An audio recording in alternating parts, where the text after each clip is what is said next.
Hi, and welcome to the show. Subscribe at kevinmd.com/podcast. Today, we welcome back Edward Hoffer. He's an internal medicine physician and cardiologist. Today's Kevin MD article is Can Rural Healthcare Be Saved? Edward, welcome back to the show. Thank you very much, Kevin. Glad to join you. All right, so what led you to write this article, and tell the audience what it's about for those who didn't get a chance to read it? Well, as you probably know, I am not a big fan of the U.S. healthcare system. In fact, I have written a book called Prescription for Bankruptcy, discussing some of the reasons the U.S. spends roughly twice as much per capita on healthcare as most Western countries, and yet has mediocre at best health outcomes. And one of the problems we have is the wide disparities in healthcare that somebody receives. If you happen to be a well to do white person living in Rochester, Minnesota, or New York City, you'll probably get world class care. Mm-hmm. But if you don't fit that description, your care is probably in many cases not a lot better than what you'd get in some of the poorer Eastern European countries. I gave a talk at a local hospital a couple of weeks ago on disparities in healthcare. And I don't think anyone was surprised to learn that if you happen to be Black in America, your healthcare is compromised. Mm-hmm. What seemed to be a little bit of a surprise to many in the audience was you could say the same thing if you happen to live in rural America, that rural Americans have poorer outcomes by any number of measures. We have the cardiovascular disease, where the mortality from cardiovascular disease between 2010 and the present has improved a little bit, whereas in rural America it's actually gotten a little bit worse. Hospitals are closing all over rural America, and with hospitals closing, you're having trouble getting surgery. It's inconvenient if you need surgery. If you're an expectant mother, it's a huge problem. 15 years ago, about 30% of urban hospitals and about 45% of rural hospitals did not offer obstetric care. Mm-hmm. These days, it's gone up a little bit in now about 35% of urban hospitals, but over half of rural hospitals are not prepared to do deliveries. And of course, if you're in a city, if your favorite hospital has closed its maternity, well, maybe annoying, but there are going to be two or three others that are willing to offer it. Mm-hmm. If you happen to live in the middle of Iowa and your local hospital has shut its maternity ward, well, you may be looking at a 200-mile drive when the time comes. So cervical cancer, probably because rural women don't have the access to preventive care that their urban counterparts do. Mortality for rural women is about 40% higher than it is for urban women. And you can come up with numbers like that all across the board. And it just says that living in rural America means you are a second class citizen when it comes to medical care. In the paper I wrote, I included a little personal anecdote. I was moonlighting one summer years ago at a small isolated hospital. Had a patient come in who was clearly had acute appendicitis. Well, easy disposition, called the one surgeon that we had on staff, only to be told that, sorry, Dr. X has been partying and has had a few too many, is in no shape to operate. So again, if you're in a major hospital, no problem. But Mm-hmm. when that Dr. X is the only surgeon on staff, there is a problem. And as a cardiology fellow, I ended up having to do an appendectomy. Ah. Well, thankfully guided by some very good OR nurses who told me where to cut and where to stitch. But the kind of thing that, again, would be implausible or impossible in an urban setting, but all too real in a small, isolated rural hospital. So, we need to fix that. Yeah. So Tell us the root causes why so many rural hospitals are shutting down, and why is it that a lot of rural patients just can't get even the appropriate primary care? So, what are some of the root causes behind that? One of it is lack of physicians willing to practice in those areas. The federal government started a program to put physicians into underserved areas, but these are time limited. These are, you got to get your medical school tuition paid, and in return, you have to give N years to in an underserved area. But as soon as those N years are up, most of the doctors are saying, "Thank God, let's get back to the city," and leaving the practice empty again.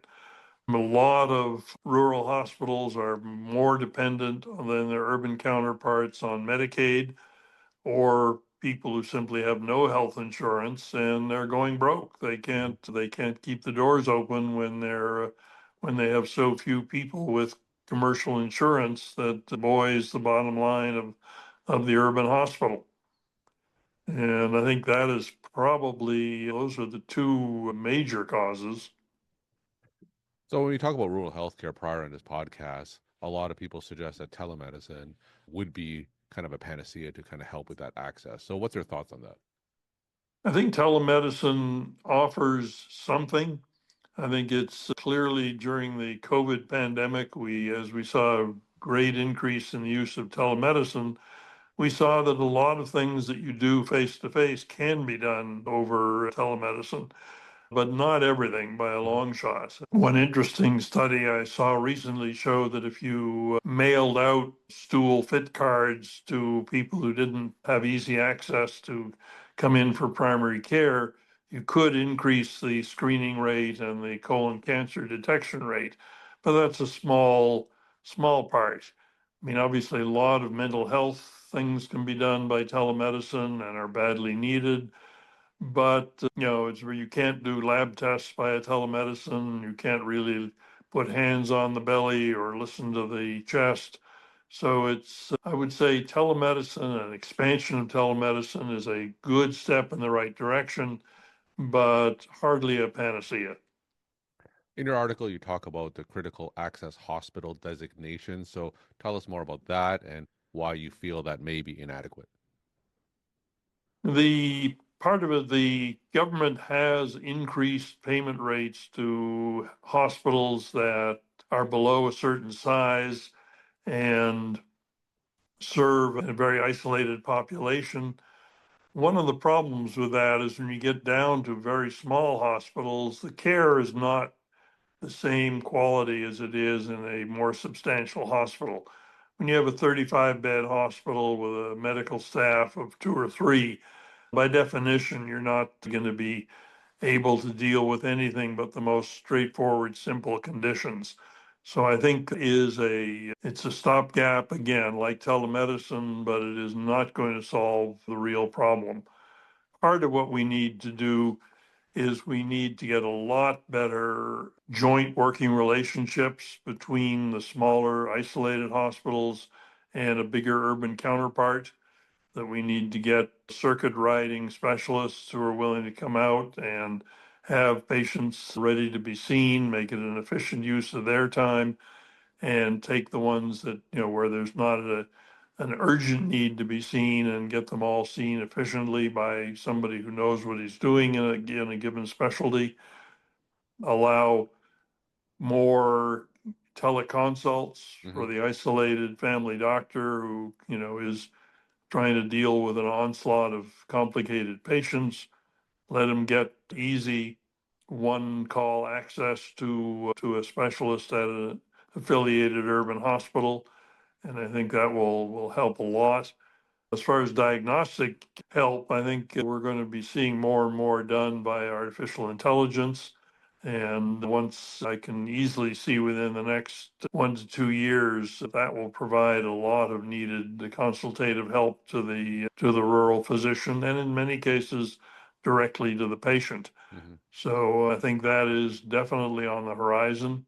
At the moment, it's not quite ready for prime time. We haven't solved the hallucination problem. We haven't solved the problem of needing to put your inquiry into just the right format to get a good answer, but I think it is clearly coming, and I think will help. And another thing that we need to do is improve access via better ambulance and better payment for people to access the larger hospitals. Mhm.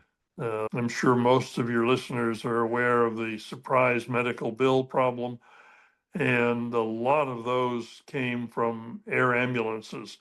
People where it was obvious that in the middle of the prairies, they needed urgent surgery, got a helicopter, got in, got their surgery, went home, and discovered they had a $12,000 ambulance bill Yeah. that was not covered. And so I think you either need to negotiate with the ambulance providers to get reasonable rates, or states and the major hospitals need to subsidize that, because neither telemedicine, teleconsultation, or AI are going to help if you have a dissecting aneurysm. You've got to get into the urban center, and you've got to get in there quickly. So I want to talk about bringing more clinicians to rural settings because sometimes I think it may be more than money, right? Because sometimes no matter how much money you offer these clinicians, they may just opt for a more urban lifestyle, and it takes more than just a monetary sum to bring them to rural areas. So what do you think about that? Like, what is your Yep. path in terms of bringing more physicians to rural settings? I think, Kevin, you've hit the nose on the head with that one. There actually is some limited but fairly solid data saying the way to get more physicians practicing in rural areas is to admit more medical students who grew up in those areas. That you are not going to get somebody whose whole life has been in Chicago and for whom the opera and the museums are an important part of their lifestyle to go into a small town in rural America.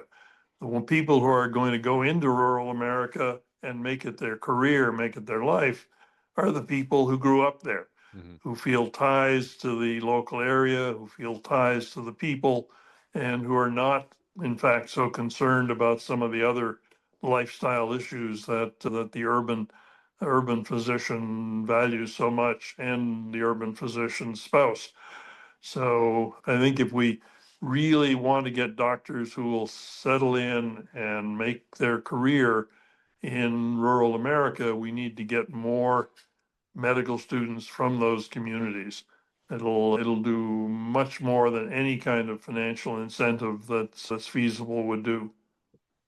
So, if you were in charge of our healthcare system and you wanted to improve the status of what rural healthcare is, just tell us the next immediate steps that you would implement to fix this.